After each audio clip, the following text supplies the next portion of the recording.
Paper leak का मुद्दा अब सिर्फ छात्रों तक सीमित नहीं रहा, इसकी गूंज संसद तक पहुंच गई है। संसद परिसर में आजाद समाज पार्टी के प्रमुख और सांसद चंद्रशेखर आजाद धरने पर बैठ गए। उन्होंने न सिर्फ पेपर लीक मामले पर सरकार को घेरा, बल्कि दिल्ली में प्रदर्शनकारियों पर हुए कथित लाठीचार्ज को भी लोकतंत्र पर हमला बताया। आखिर उन्होंने क्या कहा और उनकी मांग क्या है, आइए पूरी खबर विस्तार से जानते हैं। संसद परिसर में मंगलवार को सांसद चंद्रशेखर आजाद ने विरोध प्रदर्शन किया। उनके हाथों में तख्तियां थी और उन्होंने केंद्र सरकार के खिलाफ जमकर नारेबाजी की। चंद्रशेखर आजाद ने कहा कि देश भर में छात्र लगातार पेपर लीक के खिलाफ आवाज उठा रहे हैं, लेकिन सरकार इस मुद्दे पर जवाब देने के बजाय प्रदर्शन करने वालों पर कार्रवाई कर रही है। ये लोकतांत्रिक देश है, एक लंबे समय से इसकी पहचान है। दुनिया का सबसे बड़ा लोकतंत्र जो है उसका हम लोग श्रेय लेते हैं। तो लोकतंत्र में विरोध को लाठियों से नहीं कुचला जा सकता, विरोध को सुनना पड़ेगा। और जो सत्ता में आसीन है उनको विरोध का कारण और उसका निवारण दोनों करने पड़ेंगे। कल जो हुआ वो क्यों हुआ? अगर सरकार संवाद करती, हम जब हाउस में आते हैं तो ये कहा जाता है कि विपक्ष हंगामा ना करे, संवाद करे। संवाद होना बहुत जरूरी है। तो आपने 30 दिन से जंतर मंतर देश की राजधानी में प्रोटेस्ट चल रहा है, 20-20 दिन से लोग भूख हड़ताल में बैठे हैं, आप क्या उनके मरने का इंतजार करते? आपने संवाद क्यों नहीं किया?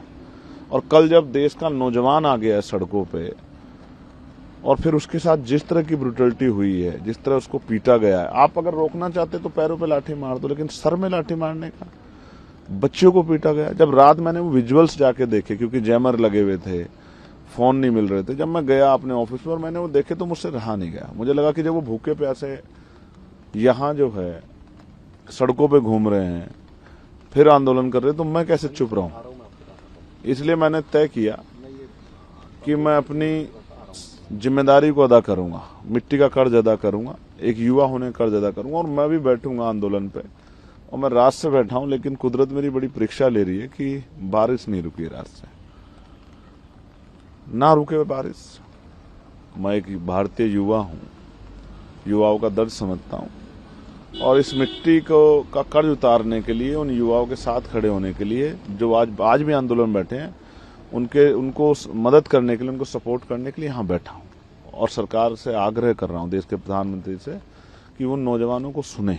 उनको कुचलने से नहीं, उनको सुनने से, उनकी समस्या का हल करने से नौजवानों में क्षमता पैदा होगी, उनके अंदर जो है आपके प्रति विश्वास पैदा होगा। और आप नोटिस कीजिए, ये 51% आबादी वाला देश है। आप 51% आबादी को इग्नोर करके या उसको कुचल के क्या सीख लेके गए हो? किसी पॉलिटिकल पार्टी के वर्कर नहीं थे, वो युवा थे, पढ़ने वाले स्टूडेंट थे। कल का भविष्य थे, कोई आईएएस बनेगा, कोई आईपीएस बनेगा, कोई वकील बने, कोई जज बने, कोई पत्रकार बने, चित्रकार। क्या तस्वीर बनी उनके मन में लोकतंत्र की कि वो दिल्ली आए और लाठी डंडे खा के गए? ये तकलीफ दे है। इसलिए एक पढ़ा लिखा जागरूक भारतीय नागरिक होने के नाते और इस संसद का सदस्य होने के नाते मैं पूरी रात बाबा साहब के स्टैचू के नीचे शक्ति लेके बैठा रहा कि मैं इस लड़ाई को लड़ सकूं और उनके साथ खड़े हो सकूं, उनके तकलीफ को साझा कर सकूं। कब तक आप बैठे रहेंगे? देखिए, अभी स्पीकर सर से बात हुई मेरी, मैंने उनको भी बताया। उन्होंने पूछा कि बैठने का कारण क्या, मैंने उनको बताया कि जो लाठियां पड़ी है नौजवानों पे, उसका जवाब सरकार को देना पड़ेगा। आप हैं सरकार में, भारतीय जनता पार्टी एनडीए की सरकार है, तो पेपर लीक हो रहा है, पेपरों में घोटाले हो रहे हैं, बच्चों के मन में पीड़ा है, बच्चे सुसाइड कर रहे हैं, उनकी मौत का जिम्मेदार कौन है? किसी को तो जिम्मेदारी लेनी पड़ेगी ना। तो सरकार तय करेगी जिम्मेदारी किसकी है, वो बच्चों पे नहीं आप थोप सकते। कोई प्रोटेस्ट करे या ना करे, सरकार की जिम्मेदारी के अंतिम व्यक्ति को लगना चाहिए कि सरकार उसके बारे में सोच रही है। तो सरकार नहीं सोच रही है।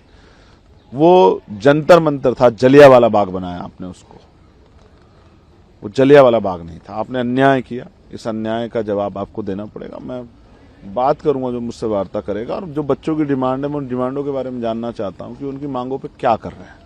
नहीं मांग सुनेंगे तो लड़ूंगा और अपने लोगों को भी कहूंगा, आज इंतजार करूंगा कि सरकार हमारी मांग को सुने। अगर वो हमें भी इग्नोर करेगी, जैसे बच्चों को दिन संवाद से इग्नोर किया गया, तो फिर आंदोलन होगा, देश भर में होगा, जिला मुख्यालय पे होगा, प्रदेश कार्यालय पे होगा। प्रदेश मुख्यालय पे हम लोग चैन से नहीं बैठेंगे। ये युवाओं की लड़ाई हम लोग लड़ेंगे। पहली बार शिक्षा के लिए आंदोलन हो रहा है। मैं एक प्राइमरी स्कूल का हेडमास्टर का बेटा हूँ, शिक्षा की वैल्यू समझता हूँ और मैं शिक्षा के कारण यहाँ तक आया हूँ, शिक्षा के कारण वहां बोलता हूँ पार्लियामेंट में। तो शिक्षा का आंदोलन ये हमारा आंदोलन है, ये किसी पार्टी का नहीं, किसी एक व्यक्ति का नहीं, सबका आंदोलन है। हम चाहते हैं बेहतर शिक्षा इस देश में आए, शिक्षा में सुधार हो, कक्षा 1 से 12 तक सबको जो है फ्री शिक्षा मिले और वो क्वालिटी एजुकेशन हो कि बच्चा अपने पैरों पे खड़ा हो सके। आप रोजगार नहीं दे सकते तो शिक्षा दो शानदार, आप छीन रहे हो शिक्षा, उनसे भविष्य छीन रहे हो। 94,000 स्कूल बंद किए हैं आप लोगों ने, गरीबों के आगे बढ़ने का रास्ता बंद करो, ये अन्याय नहीं सहेंगे हम लोग। इसलिए मैं यहाँ पूरी रात से बैठा हूँ और चाहे आंधी है तूफान, मैं डटा रहूंगा जब तक मेरे अंदर हिम्मत है। इन सवालों के जवाब आने वाले दिनों में संसद और सियासत दोनों में देखने को मिल सकते हैं। आपकी क्या राय है? क्या पेपर लीक जैसे मामलों में जिम्मेदारी तय करते हुए शिक्षा मंत्री को इस्तीफा देना चाहिए?